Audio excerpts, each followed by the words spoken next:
All right, I am open to anybody who wants to join with something to say, something from your own life and practice. Jim, Can you talk about there's nothing wrong here? sure. I keep coming back to that. Yes. See what I can say about it.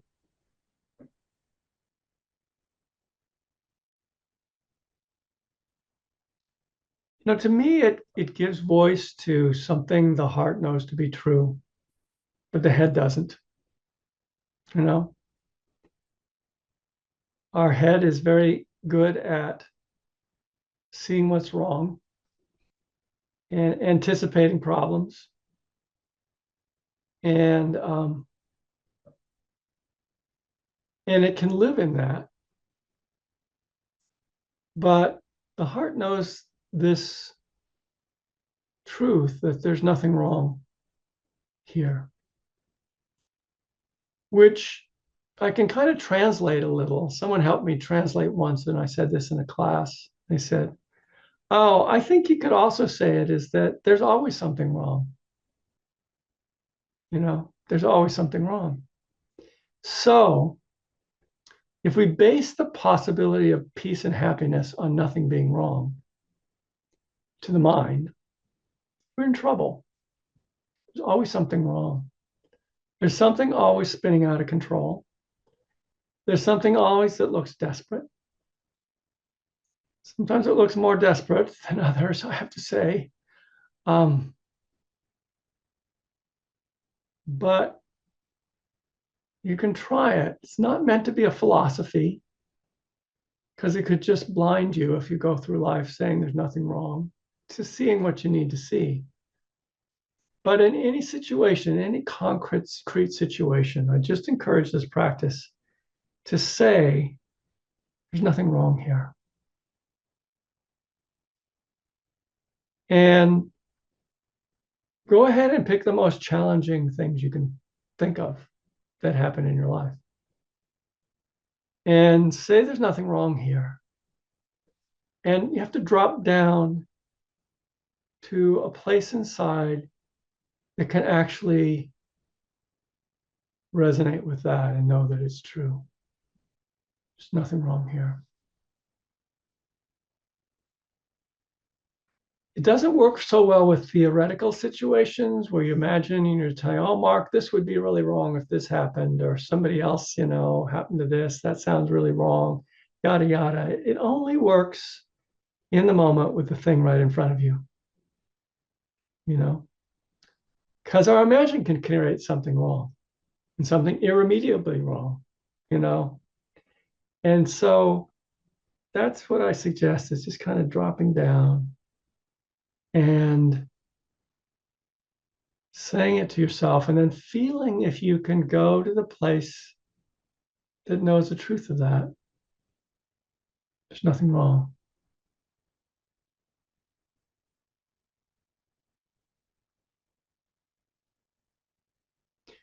We don't really know what's supposed to happen in life. Any thought we have that we do is a delusion. We don't actually know that. And yet the minds are always claiming to know what's supposed to happen. What's supposed to happen here, how people are supposed to behave. And yet reality keeps rolling on. And situations just keep arising. And so this is also a practice that kind of cuts through the head, the conceptual mind's delusion that it actually knows how I should be, how you should be, what should happen, and what is happening that's in violation of the laws of the universe that I can be really mad about, or really scared about, or really upset about. There's just kind of a way that phrase for me kind of clears that off And it's not answering it with a philosophy that everything is good just the way that it is. That would be a bad philosophy. It would be a bad conceptual thought. But what I'm offering is not a conceptual thought. It's something that goes right beneath concepts. And some people would call it faith, a kind of faith knowing, if that's helpful. I think of it as a heart knowing. So, how am I doing, Jim? Am I covering it? Yeah, that helps. Living in a retirement community just brings it up every day. It's like, I was having dinner and it's like, oh, did you know so and so fell and is in the hospital? Or there's a memorial in the lobby here, and it's like I walk by it and go, oh my gosh, I didn't know that so and so died yesterday. Hmm. Yeah, you're faced with And loss at the so same time, immediately. I get on the elevator and you know, somebody's like, oh yeah, I was in the hospital, I'm back, and or yeah, today's a really good day. And um, it's just people living the best life that they can in the moment. Exactly. Old age, sickness, and death, there's nothing wrong here. Right. It's just like, oh, this is the way it's supposed to be. Hmm. And it's like you said, it's like, well, we can project, but all Right. that does is make us more worrisome. Exactly. Yeah. And you don't have to curse the things that happen, like this is bad. That's what I mean by cursing. It's sort of like speaking ill of something. Um, somebody falls, breaks something. Um, yes, it's bad in a certain way. It's not what you want to have happen to a body. It's painful. It's not good for the body. I mean, all those senses, conventional senses of bad, are there. I'm not arguing against any of them. Saying there's nothing wrong here is, in a sense, blessing.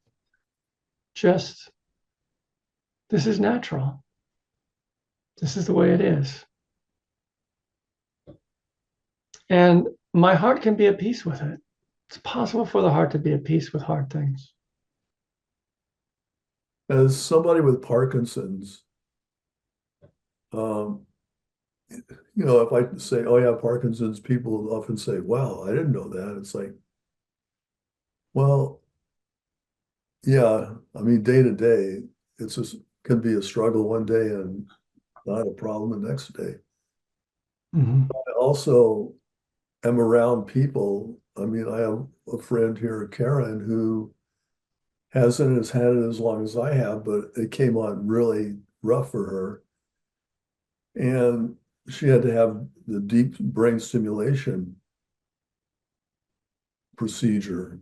And I mean, right now, she, you know, her voice, it's very difficult for her to talk. She can't walk more than one or two steps. Um, but she said the 6 months that she had were it was once she had the procedure done was 6 months of the life that she used to have. She Mm. said she wouldn't give that up for anything. Mm. And so I have to look at that and go, I don't know if that's ever going to be me. I have no idea. Yeah.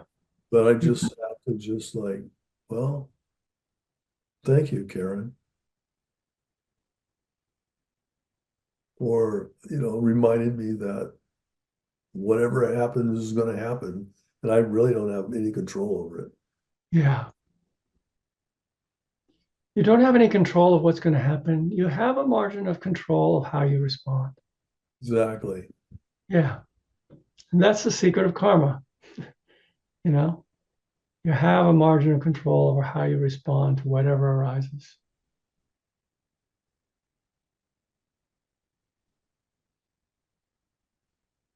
Thanks. Well, thank you, Jim.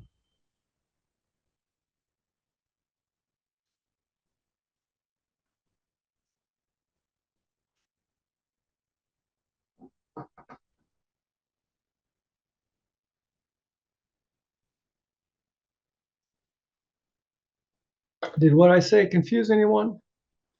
It's a it's a tough thing to get the mind around because it isn't the mind that can get around it. And nothing wrong here. Phrase.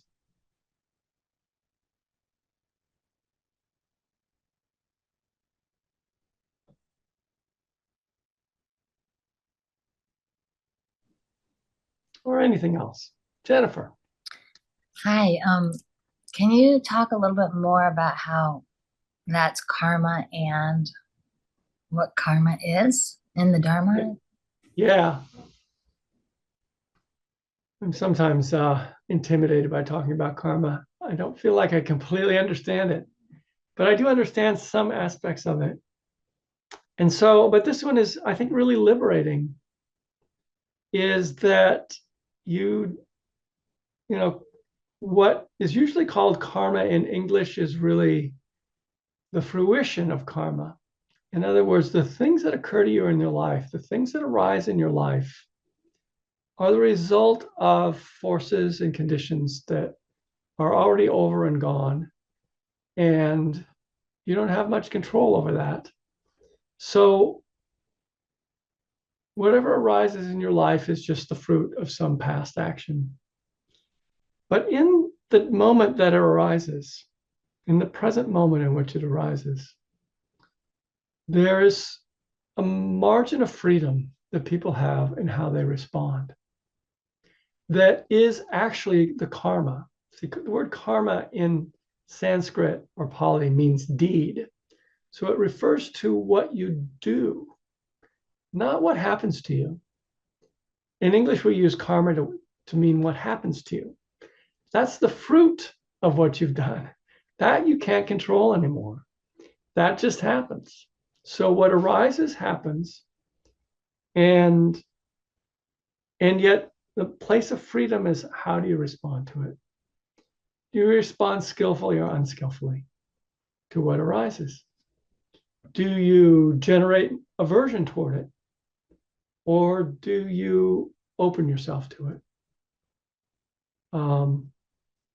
Do you grasp after it? That's the other kind of aversion and grasping. It tends to be what the mind does, especially when it's unconscious, when it's not paying attention. So, depending on the situation, say there's a moment where somebody says something that you feel is hurtful. Okay, the next moment is the moment of karma. What are you going to do in that moment? Do you snap back? Do you take it inside and you can't let it go? That's kind of clinging to it in a certain way. It's activated something inside you. Can you actually be with that? That would be a skillful kind of use of karma. Can you actually be with what that touched? Can you work with that? Can you be kind to that? Can you respond in a skillful way to the person who said it? There's a margin of freedom there. And I say margin because it's not perfect by any means. It's well we know. Sometimes our reactivity just is what happens. And so if something happens and then all we do is react, we've created that. That's the action, and that's created a result. So it's right in that meeting between what happens and how you respond that freedom really lies. And when you say, let's say you use a little restraint, that creates the karma of restraint. It creates a little more energy inside of the mind to be restrained. And so it's more likely to happen again. It changes the schemes of recurrence inside of us. That doesn't mean the next time you won't be reactive, but it just, every time you do that, or say someone says something hurtful and you let yourself think they must be suffering, they must be in pain to have said something like that. And that would be a skillful thought of, rather than taking it personally, which is what we do reactively, we take it personally. There's enough presence, enough wisdom to see, oh, that person who said that is suffering in some way, or they wouldn't have said that hurtful thing. And rather than take it personally, I could actually be interested in what's going on in that other person. So all that sort of action, obviously you couldn't do it if you hadn't done some previous practice. You probably couldn't see the other person as hurting unless that had been suggested to you and you'd actually practice a little. It's hard to practice, but the more you practice that, you create the good karma of, I can actually see the grumpy people in my life as hurting rather than being mean to me. And that's a huge shift in people. And that's the result of karma. It's the result of past action. It's the result of taking the opportunity in the moment with something that's arisen to respond to it differently than your activity would do.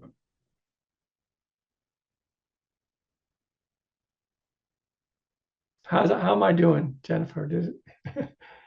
Just want to check in again, see if that's clear to you. It's good. I just see, I didn't look up the definition of it, and I guess it would be different if I looked it up in the Dharma book or in. I mean, if you look it up in an English dictionary, I'm not sure what you're going to get, because in English, it tends to mean the result that happens to you. Right. You have bad karma or good karma based on what happens. But in the original language, karma actually means the deeds you do in response to whatever happens. It's setting up your future. It's creating your future right in that moment. That's karma. And then what happens is phala. It's fruit. So deed and fruit. Karma. Is that because of you're creating this muscle memory to respond that way more often? Yes. Yeah. You create this neural pathway, you could say, to respond differently. And it shifts the course of your life in ways that are not always perceptible, but it does. And you get different responses from people. You make less enemies, you have more friends when you meet situations skillfully. And that has its own kind of effect, ongoing. And that kind of goes back to the English meaning as well, right? So I saw karma as, well, you get what you give. You reap what you sow. Right. Yeah, that is the basic meaning of it. You reap what you sow. Yeah. And I like to take it in a very interior way, rather than say, if I'm in a car accident, it means like I hit somebody with a car in the past. I'm not sure that means that at all. But I do know that if, say, I'm impaired and I, in some way, like say my leg is hurting and I don't curse life, but rather I kind of open to it as, okay, this is teaching me about the nature of the body and getting old. That creates a different kind of karma, that's a different kind of karma than the cursing of it. So it's like the mental habits that we establish in ourselves are the basis of our happiness or unhappiness. They're actually interior conditions and causes that matter much more than exterior conditions and causes for being happy or unhappy. This is in a way kind of a follow-up to what I said last week, what I was talking about last week, that had to do with softening and working on that very much with accepting that this also has to this was brought up because of your experience, Mark, this amazing experience with this granddaughter and daughter-in-law and son. And I had quite an extraordinary experience just a couple of days ago with my granddaughter. And it's related to what you're talking about. She has she's neurodiverse on a pretty serious, moderate to serious level. And a big part of that is it's just so ironic what you're talking. It is not connecting, not relating, not picking up social cues. And that's the piece that had my head going the most. And that it, such a more than a stumbling block. But anyway, my experience was that I've been thinking about in meditation, just sort of as I said, the word softening has helped me a lot. Just softening my fear, my sadness, to just stay with her and where she is. Anyway, what I just want to get to this, and I want to let Sandra have time. But the extraordinary thing the other day is I just decided to take a day with my daughter, go up to their place, and just for the focus to be just my granddaughter and my daughter too, but really just to be with her in whatever she was doing. And it's kind of hard to be with her, but several hours I was there doing different things, going out a bit. Then towards the end, I was alone with her in kind of an area,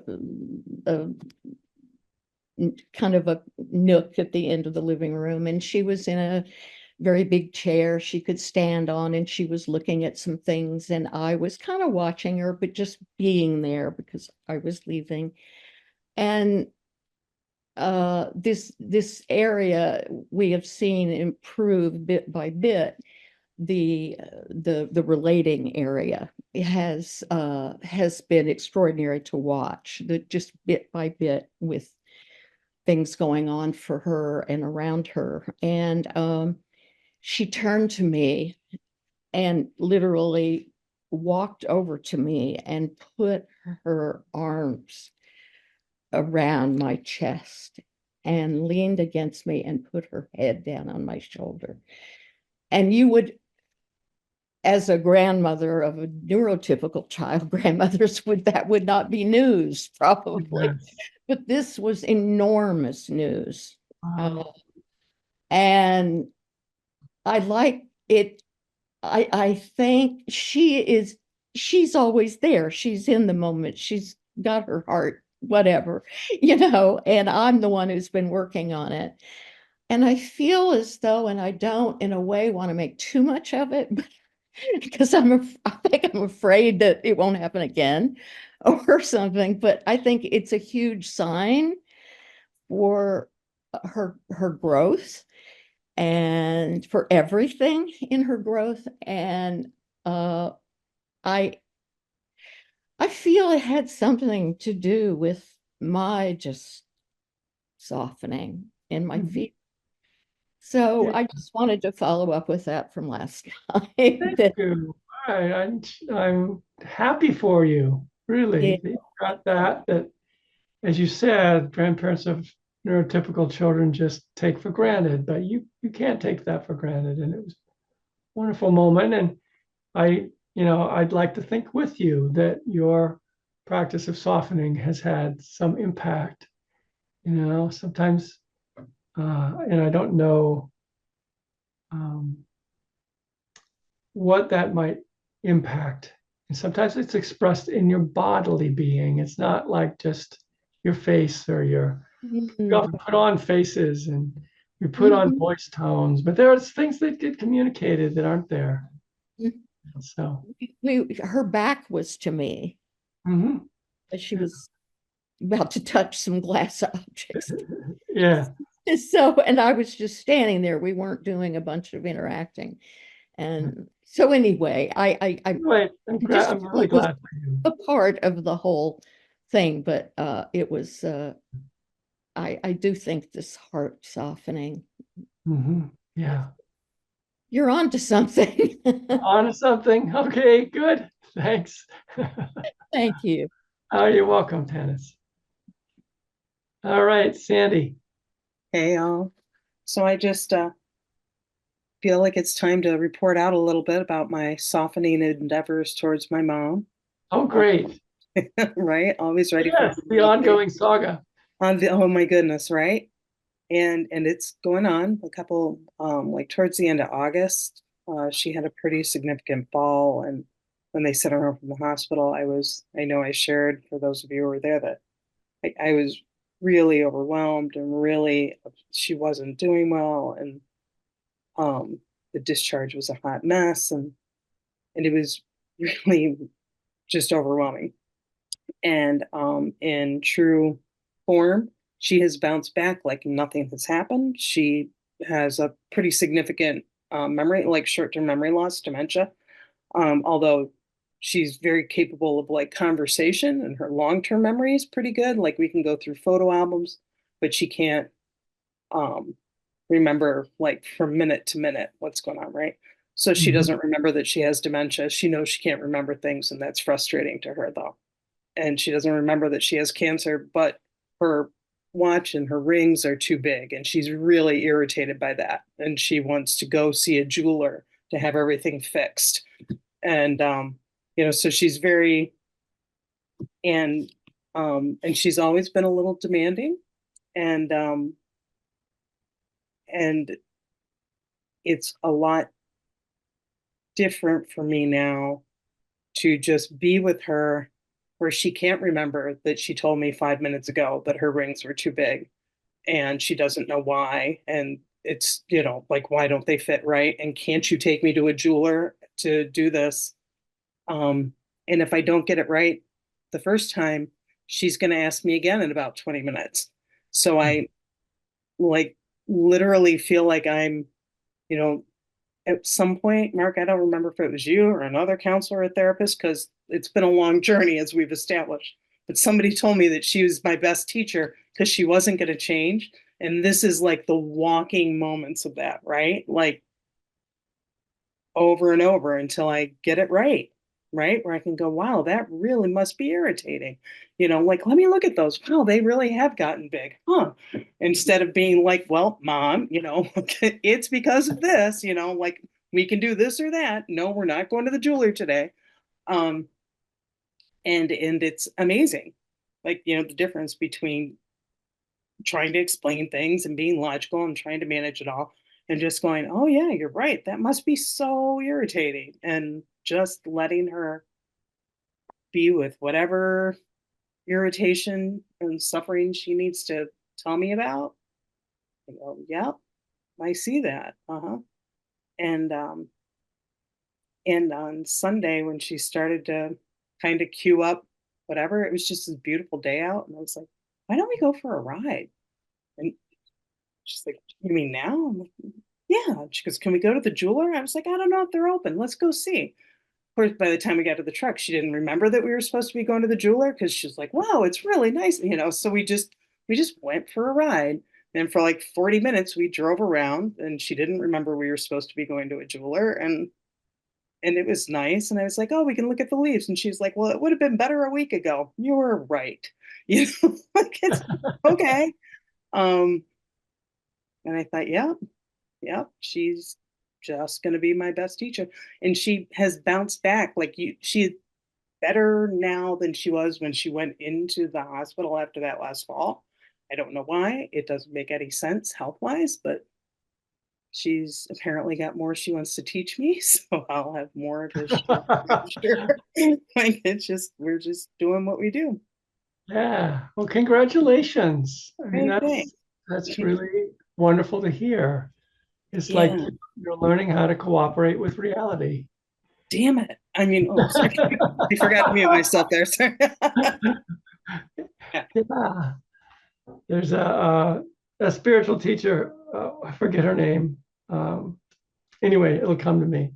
But she has this saying I love, which is you can argue with reality if you want, but you'll only lose 100% of the time. And so that's us. Thank you, Sandy. Thank you for letting me tell you again about my mom. Yeah. No, I enjoy hearing so many of you, have done these courses for a long time. I kind of know somewhat the scene that you're working with, and I